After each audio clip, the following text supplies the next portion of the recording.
internet foi uma grande revolução, e agora a IA é uma enorme, que traz consigo grandes potenciais, grandes ajudas, em termos de produtividade, em termos de acessibilidade, em termos de abrangência, capacidade. A pessoa, com a ajuda da inteligência artificial, consegue ser muito mais produtivo, se bem usado do que antes.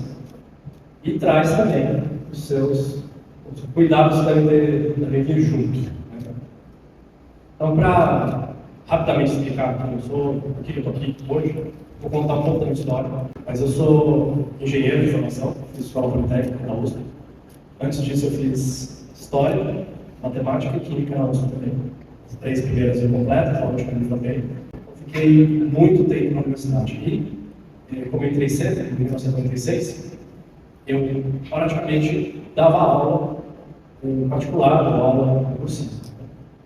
E a minha carreira inteira, ao longo de todos esses anos, foi sempre dando aulas particulares. E mudava de matéria para matéria, dependia da faculdade que eu estava fazendo, até chegou uma hora onde eu transcendia as matérias ali e conseguia dar aula de tudo. Aí virei diretor de cursinho, fui coordenador de vários cursinhos e comecei a perceber que existia uma lacuna na forma como os cursinhos faziam educação, né, até onde eu trabalhava lá, que era uma massificação do ensino, que justificada, obviamente, pela necessidade de padronizar e organizar a sala de aula, né, mas que botava muito a perder em termos de desempenho dos alunos, né, em termos de recursos mesmo. Então, vou dar um exemplo. Um aluno hoje, em média, para passar no vestibular público de medicina, ele demora 4 a 5 anos.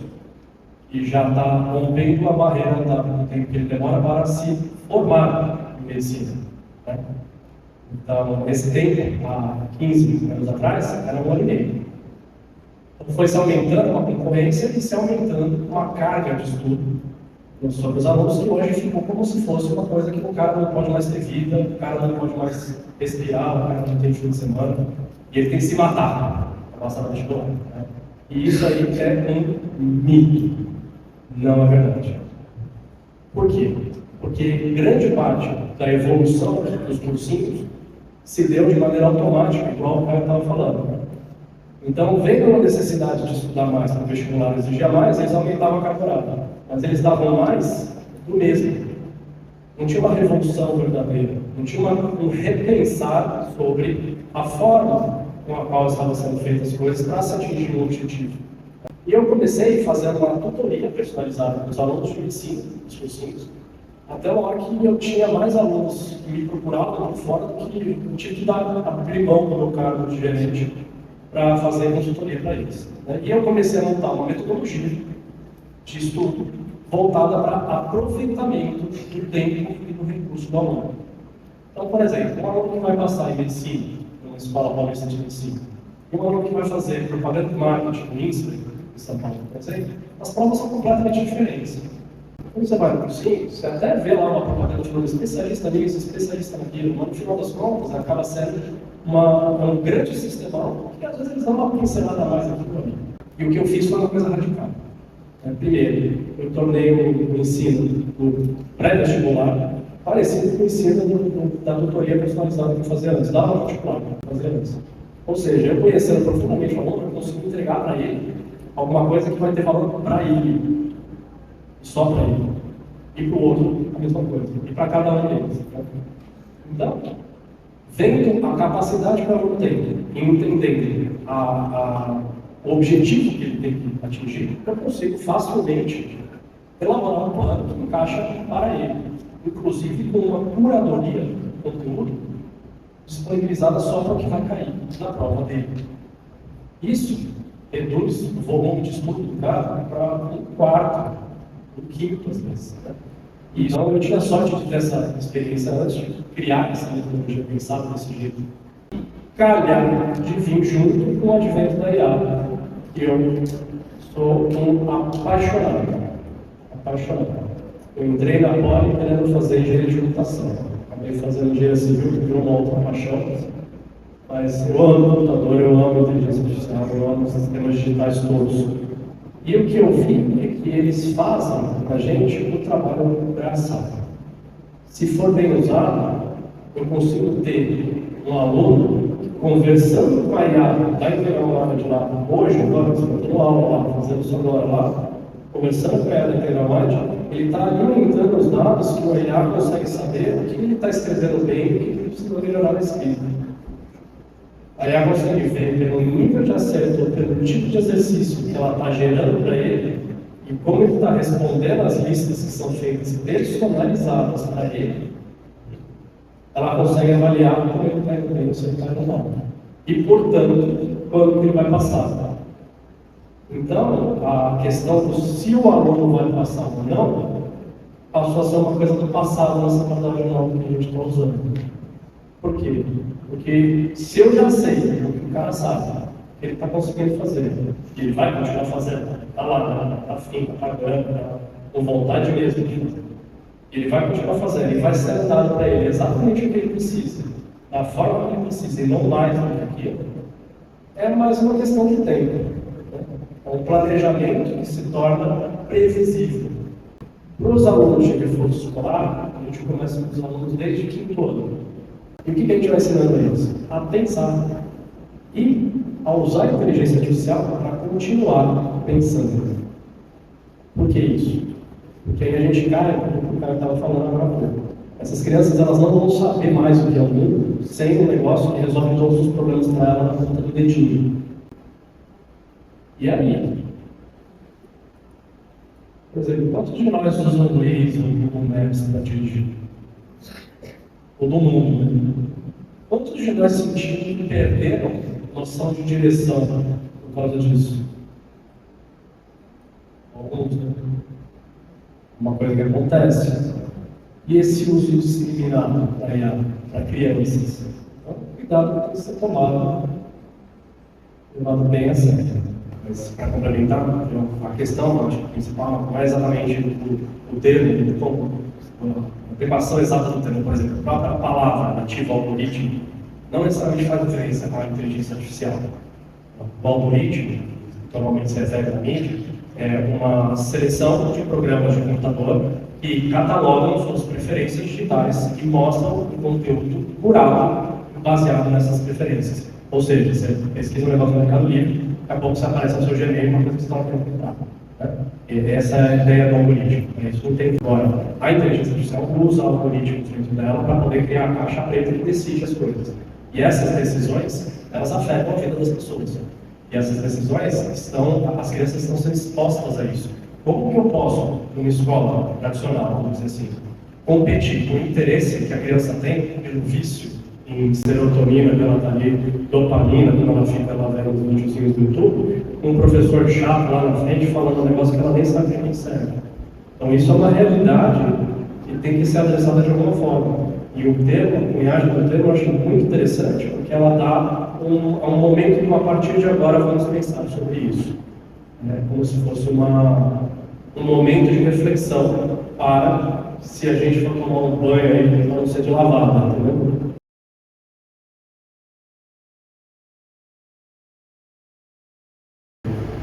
Embora a IA seja uma revolução, ela não é a primeira, e nem vai ser a última, como se quiser.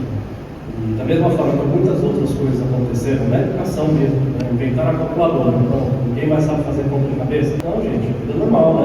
Vamos lá, né? A questão tem certas implicações, tem certos usos e certamente vai ter certos cuidados.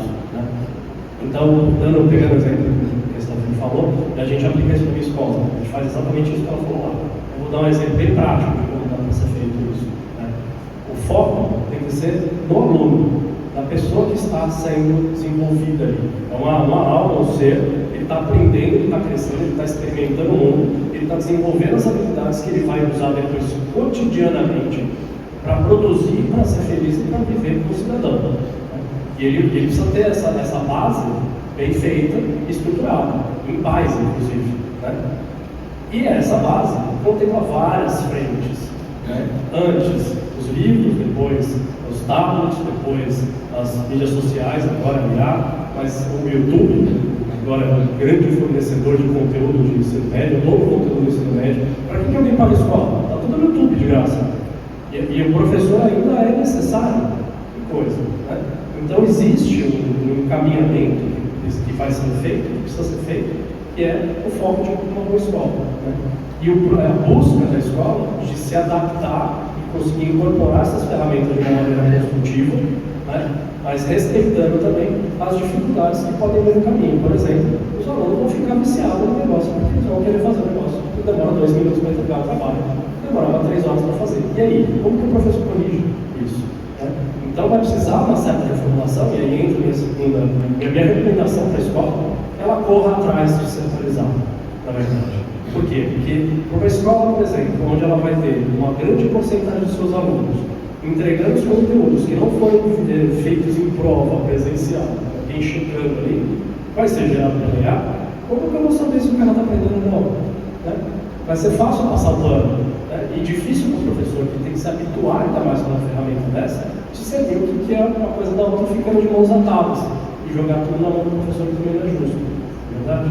Então precisa ter um esforço combinado da escola para poder entender a realidade da situação e, eventualmente, até mudar certas políticas, certas formas de avaliar, né? Reconsiderar, porque junto com o advento do problema, vem uma solução também.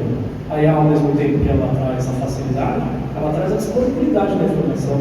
O aluno está em contato, do mesmo jeito que ela está em contato com a IA o tempo todo, a IA está em contato com ela o tempo todo, a própria IA pode fazer feedback sobre o que o aluno está passando, né? Mas como pessoa, como ser humano. Né? E aí precisa de um ser humano, um professor, coordenador, para poder avaliar esses dados e levar na direção certa.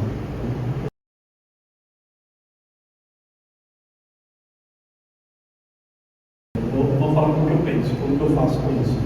Eu tenho 3 inteligências artificiais feitas na IntegralMind, né? Elas são curadas, elas são de open source, e elas são treinadas, umas em função das outras, com o conteúdo do ensino médio, das coisas que a gente precisa passar para os alunos. A cada semana surge uma nova. Então, o tempo que eu demoraria para ficar treinando a próxima e a próxima e a próxima, é quase que é um trabalho sem fim. Isso para a pessoa que está criando conteúdo. Imagina para quem está consumindo, treinando, quem vai usar. É uma maluquice mesmo, né? Então, a primeira coisa que eu acho que meu conselho seria assim: não se preocupe. As coisas vão cair nos lugares, sabe? Conforme as coisas forem passando, elas vão cair nos lugares, né? Mas fato é, essa mudança veio para ficar, né? E algumas coisas são bem fáceis de perceber. Por exemplo, a exposição das crianças à inteligência artificial irrestrita. Essa é uma coisa que é fácil de perceber. A outra coisa, a necessidade do treino, não só das crianças, mas dos profissionais, a conseguirem interagir com a ferramenta, porque ela também não vai embora mais.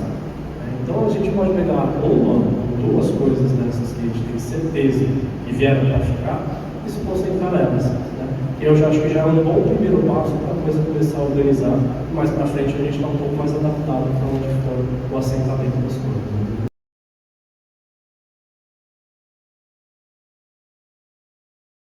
Como ela disse, é um novo framework, uma nova cara da mesma coisa. Mas assim, o teorema de Pitágoras, ele continua igual, e ele vai ser necessário igualzinho, né? Então não vai dar para descartar uma coisa em detrimento da outra, né? Então uma sugestão que eu daria para você prática, para você experimentar, seria você pegar os alunos na aula e falar assim: olha, vamos fazer o seguinte, vocês vão ajudar a professora a montar a aula do conteúdo de hoje. E aí você abre o ChatGPT, dá aula com eles mesmo, se bota no telão lá e fala assim: ó, o conteúdo de hoje é tal, função do primeiro grau. E aí você pede para ele fazer um resumo do que é a função do primeiro grau, bem simples, para eles poderem acompanhar, e eles vão vendo junto com você, e eles vão ajudando você a criar a aula que seria de função do primeiro grau. Ao fazer isso, eles vão estar sem perceber, eles vão estar interagindo com a IA, eles vão estar interagindo com a forma que você, matemática, raciocina da engenharia de prompt, que eles não têm, que é muito difícil de explicar para quem não tem, né? Então tem que ser uma coisa que vai mostrando assim no feeling, né? Para quem sabe o que eu estou falando, vai no feeling, né?